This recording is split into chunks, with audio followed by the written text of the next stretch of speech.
How we doing? Good.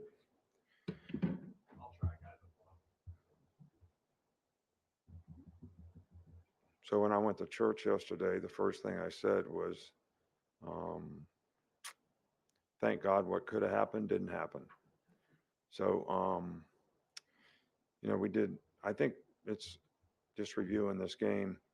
A little bit of a reality check. One of the things that we wanted to do in the game was channel our passion and our energy into positive execution on the field. And I think when we did that, we played really, really well. But there were some times where we didn't, and it was very costly in terms of some of the errors that we made, whether they were penalties or um, mistakes on defense or whatever it might be. So the reality check part comes from taking the good things and building on them and getting some of these other things corrected. Having the opportunity to play in the SEC championship game is, I'm very, very proud of this team for the progress that they've made, the work that they've done to give themselves an opportunity to play in the SEC championship game. This is one of the most um, competitive, best venues, in college football. And we're obviously playing, one of the best teams in college football, if not the best team in college football. Kirby's done a fantastic job there. I mean, I don't think people realize, how hard it is to win 29 games in a row or even be 12-0 in a season. So um, they got really good players. They're really well coached. They're one of the most prolific offensive teams in the country in terms of yards, points, ability to run, ability to pass. They've got good players at every position. Defensively, they're the number one team in the SEC. Got good players, well coached, do a really, really good job. And um, they also do a great job on special teams. So they've got good specialists. And this is a team that doesn't have a whole lot of weaknesses. That's why they are who they are and what they are. And it's going to be really important for us to do, a great job of executing and do what we do the best that we can do it. Yeah, 2 years ago, similar circumstance, emotional win over Auburn. Then you're playing the SEC championship game against Georgia. What do you think these guys can learn from the way that team prepared and handled their business in between the Iron Bowl and the SEC championship? You know, I don't really know. I think this is about this team, how they prepare for this game. Um, Not very many guys on this team was on that team. Some of the guys were on that team, uh, understood, what championship preparation is really all about. And I think their leadership and our message is going to be that's exactly what we need in this game. But it's hard to draw comparisons from people who didn't have that experience, sometimes. So, um, hopefully some of the older guys on the team will be able to give us the leadership that we need to be able to get that message across. Yeah, coach, when you look back at Jermaine Burton, what maybe stood out about him when he entered the transfer portal and maybe how has he grown and matured since then? Yeah, well, Germaine has done a really good job for us, and we continue to harp on consistency and performance, all the time. He's been very productive for us, and um, we played against him, and we thought he was a good player when we played against him, so that was probably the reason for our interest in him to start with, and he hasn't disappointed us with his performance on the field, and we continue to work on his ability to stay focused on, do your job well, create value every play in terms of what you do, and be consistent in your performance. And he's certainly made strides in that direction. Kayden Proctor got named co-SEC Freshman of the Week. How have you seen him most improve this season? Yeah, well, he's, we talked about him, on several occasions about developing confidence. I think in what he's supposed to do, how he's supposed to do it, why it's important to do it that way. The improved communication in the offensive line, I think, has contributed to that development of confidence. And I think that's the one word that, when you have success, which he has had more success in recent games, that really helps build confidence and an expectation that you can do things at a high level. And that's how you prepare and that's how you go play. What are the challenges of preparing for a guy like Brock Bowers? And then do you just kind of, Kirby said yesterday, status is kind of day to day. Do you just prepare as if he's going to play I'm sorry. Brock Bowers for Georgia? Yeah. Well, you know, Georgia's got a really, really good offensive team, and the quarterback obviously does a fantastic job of whether they're running the ball, carrying out fakes, play action passes, drop back passes. I mean, he is very efficient and effective in everything that he does. He's very accurate with the ball. He's smart, throws at the right place. So he does a great job of implementation of exactly what they want to do. And they have a really, really good scheme. And obviously, Brock Bowers is a really, really good player, probably the best player at his position in the country. And, I'm assuming that he will play in the game. I don't know any different than that. And he's a mismatch issue, but he's also a good blocker and a really good competitor. So it's not only his pass catching ability, it's his ability to do all the things that really good football players do, and he does them at all at a high level.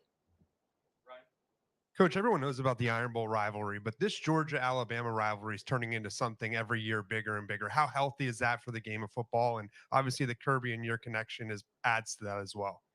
Well, I think that, all these sort of, you call them rivalry games, some of them are instilled in the culture, like the Auburn game, the Iron Bowl. That's part of the culture. People have been watching that game for how many years, and it's always going to be that. And then some of these other sort of rivalry games, as you call them, aren't traditional rivalries, but because there's two really good teams playing, and it's been historically that way for a while. Um, they become those kind of games. And, that's kind of what this has become. So, you know, you don't get an opportunity to play against a team who's won, 29 straight games very often, which speaks to their quality. But it also speaks to the challenge and the opportunity that, our team has in preparing for a team like this. A question about Georgia's passing game. So Lad McConkey, of course, missed September with a back injury. Took him a couple weeks after that, I think, before he was in peak form. And that's right when they lost Bowers to the ankle injury. So they've only had those guys healthy together for like 2-3 games. How much more dynamic is Georgia with both of those guys healthy? Well, both those guys are really good players. So obviously they're very dynamic. But I will say this, that the players who have played for those guys, because, and this speaks to the depth of, Georgia's team, four is a really good tight end and has done a really, really good job. One, 86.5, the other receivers that have played, they've always done, they've done a really good job, and they're really, really good players. So um, those two guys are fantastic players in their own right, and they're very productive. But the players who have stepped up and taken their place have done a really, really good job as well. You mentioned you mentioned Kayden earlier, but the whole offensive line's kind of improved. No pre-snap penalties over there. 1 sack allowed. How good of a job has Eric Wolford done, kind of turning around that unit and Yeah, shaping them he's up? done a fantastic job, and I think the players have responded well to him. And our technique has gotten better, our communication has gotten better, the continuity of playing together has gotten better, and I think the results that we're getting is, showing that. But I also think this is probably the best front they're going to go against all year, to this point. So it'll be interesting to see, how that matchup sort of transpires. Hey, Nick, Jalen Milroe told us post game that he thought his emotion sometimes got the better of him, but at times it feels like that emotion fuels his play. How difficult is it sometimes to walk that tightrope of playing with emotion, but making sure as the quarterback that you're dialed in and making the proper decisions? Well, I just think that for any player, probably most importantly a quarterback, because you have the ball every down to do something with, whether it's to hand it to somebody, throw it to somebody, run it yourself, whatever. It is what I mentioned earlier about having passion to play and not getting overly emotional where you don't make good decisions and choices, whether it's because you put pressure on yourself or you're trying to make plays or whatever. Everybody wants to make plays, but everybody's got to trust and believe in if I do exactly what I'm supposed to do on this play, that's going to give the best opportunity for this play to be successful and for us to make plays within the system and the scheme. And for the most part, we've been doing a great job of that, doing a great job of that. So, but it kind of goes back to what I said earlier, and this not just the quarterback, but we sort of, when we got a little emotional in the game, whether it led to penalties or poor choices and decisions in some cases, um, that's not really putting your passion into what you have to do on the field to execute. And I think sometimes when you get outcome oriented, which sometimes when we want to win a game really, really bad, you get outcome oriented. That sort of leads to those kind of emotional sort of surges that can create some issues as a competitor. What has impressed you the most about Jalen Milroe's growth this season? Uh, well, obviously Jalen has played really, really well for us. He's got a lot of confidence. I think he's got a really good understanding of what his role, what his job is, how he's been able to execute it on a consistent basis, whether it's as a passer or as a runner, whether it's scrambling or design run. Um, he's done a really, really good job, I think, of playing one play at a time and trying to execute that play the way it's designed so that he distributes the ball in a very efficient, effective manner. And I think that's how his growth, has sort of occurred and, transformed him as a player and really transformed our offense as well because of his growth and execution. All right. Thank you.